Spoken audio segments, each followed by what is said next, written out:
옆을 인사합시다. 만나서 반갑습니다. 자, 반대로 보시면서 잘 오셨습니다. 세 아들을 둔 어머니가 있었습니다. 어느 날 첫째 아들이 어머니에게 선물을 드립니다. 방이 15개가 있는 대제특을 어머니에게 선물을 사드립니다. 그러면서 그 형제들에게 아주 우쭐대면서 자신의 과시하고 있습니다. 그러자 둘째 아들이 어머니에게 최고급의 승용차와 함께 그리고 운전수도 함께 같이 어머니에게 보냈습니다. 그러면서 어머니 연세가 많으신데 움직이기 불편하실 건데 제가 차를 보내드릴 테니까 편안하게 타고 다니세요 라고 말씀을 합니다. 그리고 막내 아들이 선물을 주는데 막내 아들은 어머니에게 앵무새를 선물로 해드렸습니다. 그런데 이 앵무새가 보통 앵무새가 아닙니다. 성경을 줄줄이 외우는 앵무새였습니다. 어머니가 성경 읽는 것을 좋아하시는데 눈이 어두워서 성경을 보지 못해서 이 작은 아들은 앵무새 한 마리를 사가지고 10년 동안 성경을 외우게 한 겁니다. 그래서 어머니에게 선물을 드렸습니다.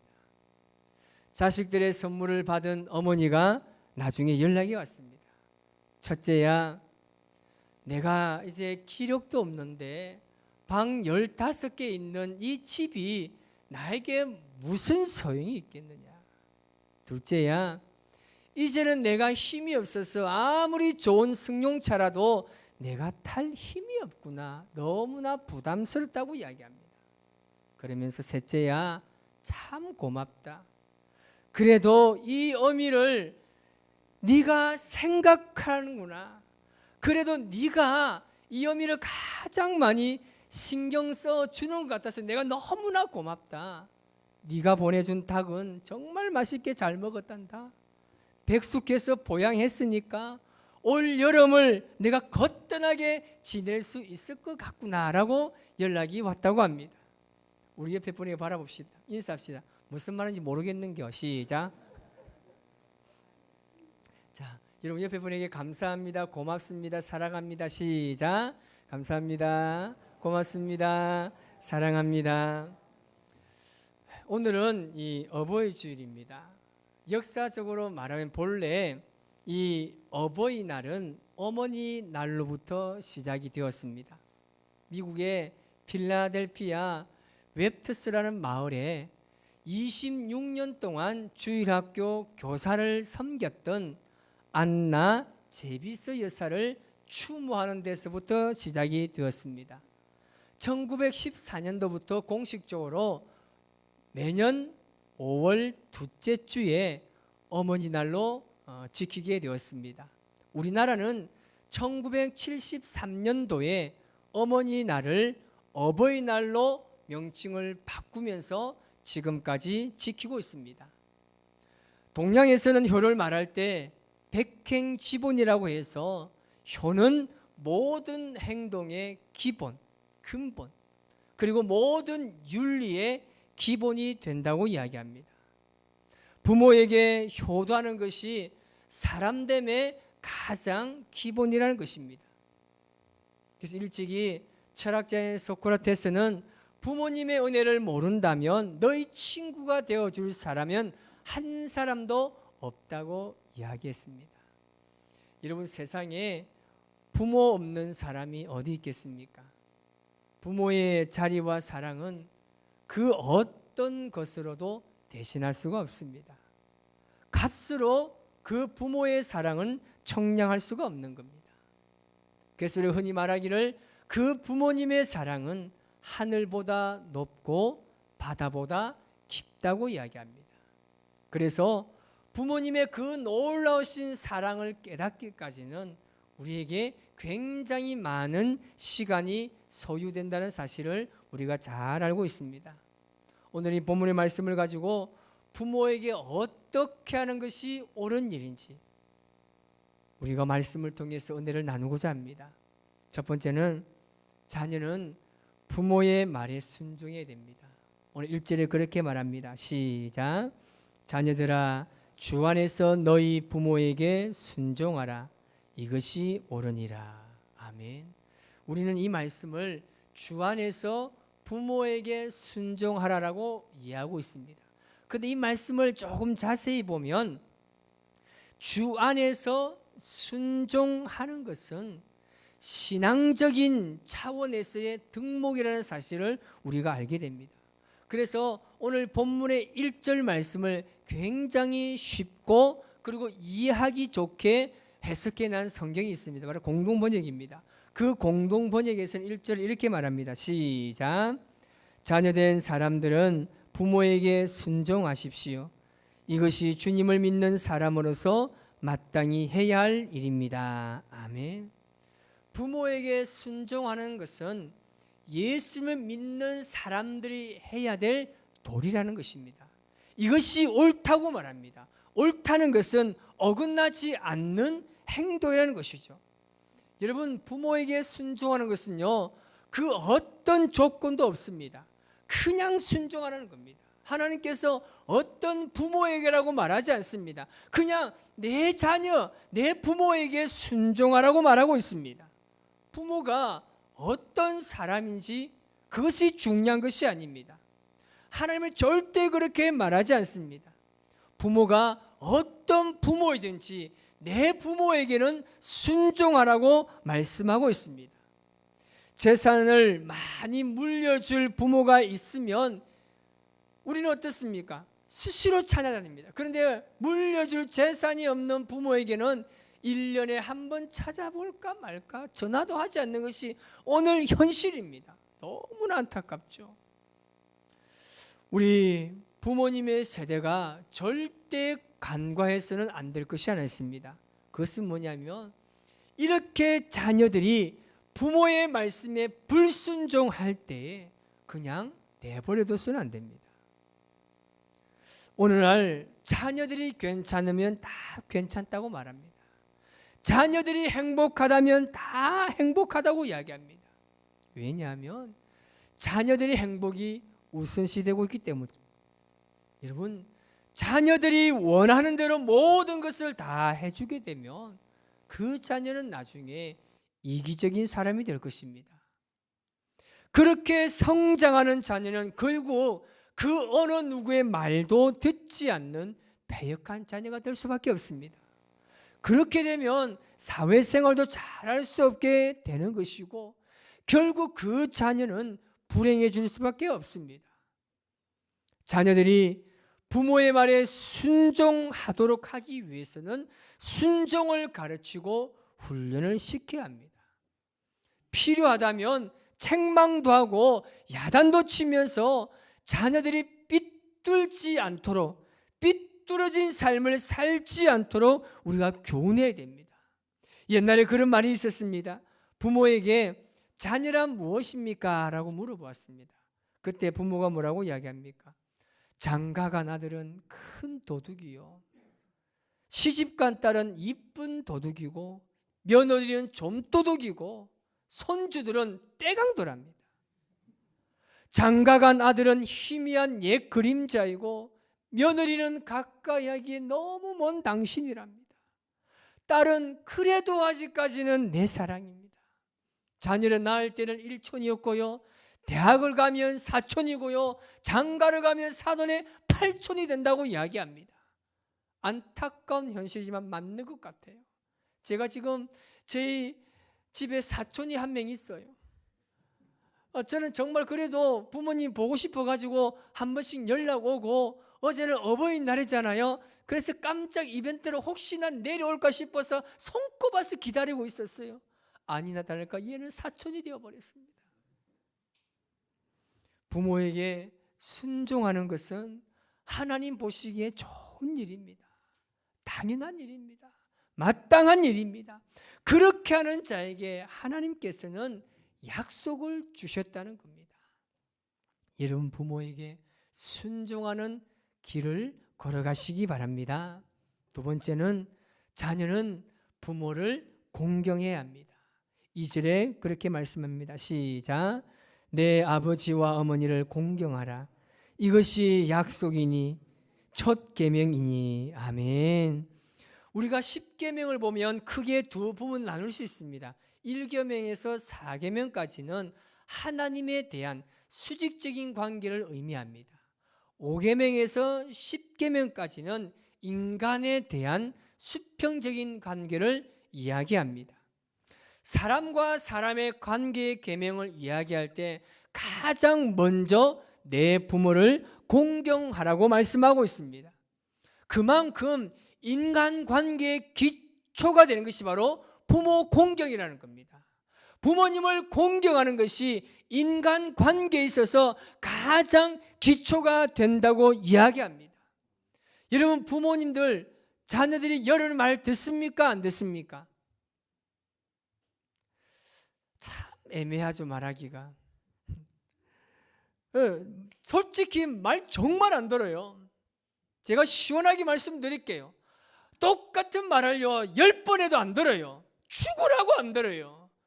사명감을 가지고 절대 나는 이 말을 듣지 않겠노라 말 안 들어요. 그런데 아버지가 일어나서 야! 금방 해요. 여러분, 엄마이든 아버지든 모든 말에 순종해야 됩니다. 여러분, 공경이라는 말은 뭡니까? 높이 평가하고 가치를 두고 존경한다는 의미입니다. 미국의 16대 대통령을 역임한 아브라함 링컨이 있습니다. 그의 유명한 일화 중에 그런 일화가 있습니다. 그의 아버지는 구두를 수선하는 사람이었습니다. 아브라함 링컨도 초등학교도 제대로 나오지 못했습니다. 그런 그가 대통령이 된 거죠. 당시 얼마나 많은 지식층이 있었습니까? 귀족 출신의 정치가가 얼마나 많았습니까? 그때 당시에 그 사람들이 링컨이 대통령이 되고 난 후에 굉장히 모욕을 주고 헐뜯고 피난했다 합니다. 그래서 링컨이 대통령이 되고 난 이후에 첫 상원에서 연설을 하는데 어느 상원의원이 실제로 아브라함 링컨에게 그렇게 이야기했답니다. 당신같이 무식한 사람을 대통령으로 모시게 된 것이 다시 없는 불행이라고 말했습니다. 그러면서 당신 아버지는 구두 수술하는 사람인데 그 천한 사람의 아들을 우리가 대통령으로 모시게 됐다고 이야기하면서 자신의 구두를 벗어서 이 구두도 당신 아버지가 만들어준 것이라고 이야기했다고 합니다. 그러자 링컨은 이렇게 대답했습니다. 오랫동안 잊고 있었는데 내 아버지를 기억나게 해주셔서 너무 감사합니다. 저는 제 아버지를 자랑스럽게 생각합니다. 남들이 전하게 생각하는 그 직업에 최선을 다했고 충실하게 그 일을 잘 하셨습니다. 그리고 구두도 굉장히 잘 만드는 분이셨습니다. 나도 어깨너머로 구두 만드는 법을 배웠습니다. 혹시 당신 구두가 헤어지거나 수리할 때가 되면 그 구두를 가지고 제게 찾아오십시오 라고 이야기했다고 합니다. 여러분, 이것이 부모를 공경하는 것입니다. 자신의 부모를 떳떳하게 자랑해야 하는 것입니다. 이것이 내 부모의 인격을 높이고 명예를 높이는 것입니다. 부모에 대해서 항상 고마워하고 감사하시기 바랍니다. 이것이 옳은 일입니다. 부모를 공경하는 자녀들에게 하나님께서 약속을 주셨는데 어떤 약속을 주셨습니까? 오늘 본문 3절에 그렇게 말합니다. 시작. 이로써 내가 잘 되고 땅에서 장수하리라. 출애굽기 20장 12절 시작. 내 부모를 공경하라. 그리하면 내 하나님 여호와가 내게 준 땅에서 내 생명이 길리라. 신명기 5장 16절에 이렇게 말씀합니다. 시작. 너는 내 하나님 아버지께서 명령한 대로 내 부모를 공경하라. 그리하면 내 하나님 여호와가 내게 준 땅에서 내 생명이 길고 복을 누리리라. 아멘. 부모를 공경하는 자에게 하나님께서는 생명의 복을 주시겠다고 약속해 주셨습니다. 여러분, 효도는 부모님께서 살아계실 때 하는 것입니다. 유교의 효는 죽고 난 다음입니다. 그래서 3년, 5년 동안 무덤을 지키는 심요살이를 하는 것입니다. 그러나 기독교의 효는 부모님의 살아생전입니다. 살아계실 때 효를 하는 것입니다. 자녀들은 부모님이 언제나 내 곁에 살아계실 것으로 착각합니다. 그래서 늘 부모에게 해야 될 효도를 내일로 미루고 있습니다. 풍수지탄에 나오는 내용입니다. 나무는 고요하려 하나 바람이 가만히 있지 아니하고 자식이 부모를 복량하려 하나 부모는 기다려주지 않는다라고 했습니다. 부모가 살아계실 때 효도하지 않으면 뒤에서 한탄하게 된다는 말입니다. 자녀가 부모에게 효도하려고 생각할 때 부모는 돌아가셔서 그 뜻을 이룰 수 없는 것입니다. 부모님은 언제 우리 곁을 떠날지 모릅니다. 어느 한순간에 부모를 공경하는 이 계명이 나와는 아무 상관없는 계명이 될 수가 있습니다. 제가 부모님을 여의고 난 이후에 아버지를 첫 잃고 나서 5개월 후에 어머니가 돌아가셨는데 정말 너무나 마음 아팠던 게 뭐냐면 제 핸드폰에 어머니 전화번호가 있는데 전화를 걸 수가 없는 거예요. 제가 그래서 몇 년 후에 혹시나 싶어 그 전화번호로 제가 전화를 걸었어요. 근데 그 전화 목소리에 아가씨 목소리 들리는 거예요. 그래서 제가 어머니 전화번호라서 한번 전화를 드렸습니다 라고 하니까 참 그 아가씨가 참 예쁘게 말하는 거예요. 마음을 참 잘 알겠습니다. 어머니의 얼마나 사랑하셨는지 잘 알겠습니다. 위로를 받으시기 바랍니다 라고 이야기하면서 전화를 끊더라고요. 우리가 어느 순간에 내게 있는 전화번호로 어머니께 전화할 수 없는 시간이 옵니다.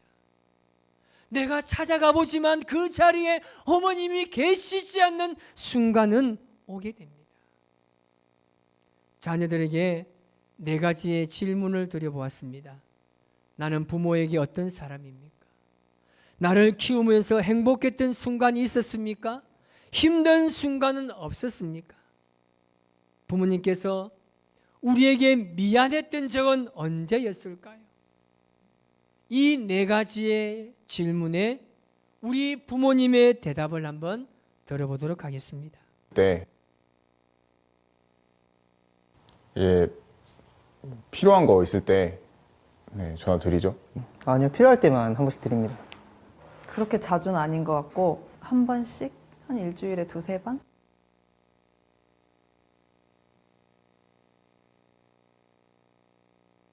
왜? 아빠, 어, 바쁘나? 아니, 일 다 끝났어. 아빠, 어, 나는 아빠한테 무슨 아들일까? 내가 엄마한테 어떤 아들이야? 나는 아빠에게 어떤 딸인가요? 나는 엄마한테 어떤 아들인가요? 나는 엄마한테 어떤 딸이야? 어떤 딸이야, 나는? 이 세상에서 하나밖에 없는 이쁘고 귀엽고 없으면 못 살 것 같은 나의 보배, 나의 보석, 나의 마지막 희망, 나의 로망, 나의 모든 것. 응, 됐어. 엄마. 나는 엄마한테 어떤 딸인가요? 오늘 어떤 딸이야? 소중한 딸이지.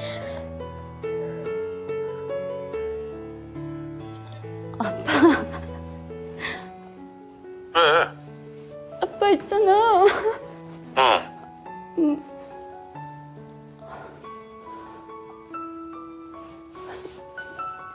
사무실에서 뭔 일 있었어? 아니. 그럼. 아빠. 어. 야, 물어보고 싶은 게 있는데 뭐? 나는 아빠한테 어떤 딸이야? 쟤를 이쁜 소리지 왜?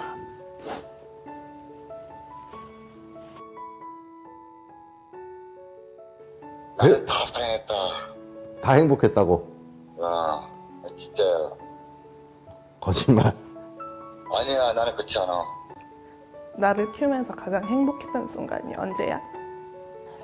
그렇지, 뭐 행복해. 네가 잘 크고 그러니까 행복해지. 나를 키우면서 가장 행복했던 순간이 있어? 당연히 있지. 항상 행복했어. 나 태어났을 지금까지? 때부터 지금까지? 항상 행복했어. 가끔 네가 속을 썩일 때는 좀 속상하기는 했지만 그래도 항상 행복해. 어디서 엄마가 너 같은 딸을 얻겠냐. 절대 힘들지 않았지. 나는 우리 아들이 있어서 행복했지. 지금도 우리 아들이 건강하니 잘하고 있으면 나는 그걸로 감사하게 생각하고 있지. 미안한 적 있지? 언젠데? 없이 살면서 니들 마음대로 못 먹이고 그런 것이 걸리지 뭐. 키울 때는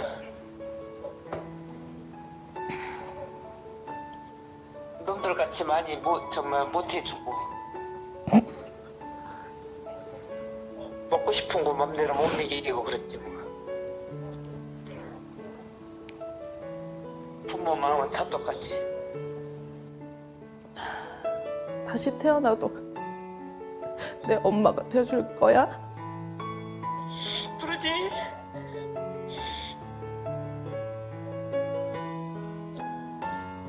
그럼 다시 태어나도 우리 아빠가 될 거야?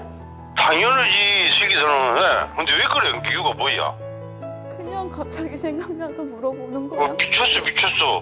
내가 너를 지금 오지보다 더 이쁜지 알잖아. 그러면 엄마는 다시 태어나도 내 엄마로 태어날 거야? 그러지. 왜 그런 얘기 하는 거야? 오늘 갑자기? 그냥 엄마 생각났어. 여러분 중에 아직 부모님께서 살아 계신다면 효도를 내일로 미루지 마시기 바랍니다. 자녀들이여, 부모님께 사랑을 표현하고 안아주세요. 지금 여러분의 부모님의 주름은 여러분들을 위해 수고한 훈장과도 같습니다. 무엇보다 부모님에게 효도하는 것은 하나님께서 우리에게 명령하신 것입니다. 그 명령을 지킬 때 주시는 복은 우리가 보아서 잘 알겠지만 우리의 삶이 잘 되고 땅에서 장수하는 것입니다. 부모님들께서 힘든 일이 없다고 말씀하셨지만 우리가 성장하기까지 우리 부모님들은 참으로 많이 아팠습니다. 올 가정의 달에 주시는 하나님의 복이 저와 여러분에게, 우리 교회에 충만하시기를 바랍니다. 오늘 이 시간 여러분 부모님을 생각하시면서 혹 지금 이 땅에 계시지 않지만 내 아버지 어머니를 생각하시면서 우리 다 같이 어머니의 마음이라는 노래로 우리 다 같이 그 감사로 사랑을 표현하겠습니다.